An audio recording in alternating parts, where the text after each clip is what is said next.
শান্ত বেস্টি নইলে বিশাল ডারে কল লাগাই আমার কাছে দে, আমি কথা কই। কোনো লাভ হইতো না বেস্টি। হ্যাঁ, প্রতিবার ঝগড়ার সময় আমার বডি শেমিং করে। আবার যে টুটি রিলেশনের প্রথম হেয়ার কাছে জুসি লাগতো, এটাই বলে হেয়ার কাছে এখন গন্ডারের ঠুট লাগে।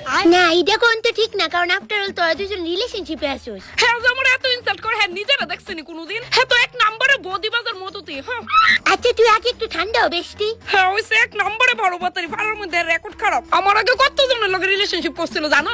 আচ্ছা বেস্টি শুন, তুই ঠান্ডা মাথায় এখন বাড়ি যা, আমি আসি তো তোর লগে। তোর বেস্টি অলরেডি তোর লগে আসি। সত্যি বেস্টি, আমি এখন এনে রিয়েলাইজ করি বন্ধু বান্ধব ছাড়া পুরো পৃথিবীটাই অন্ধকার।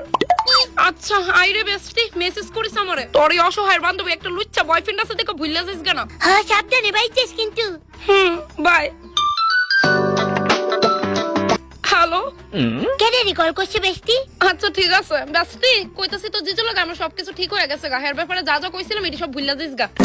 আর হ্যাঁ, কারো কুটনামি করার চেষ্টা করিস না বুঝছস, নলে কেল্লা ফুটাইলাম। I love you Vishal.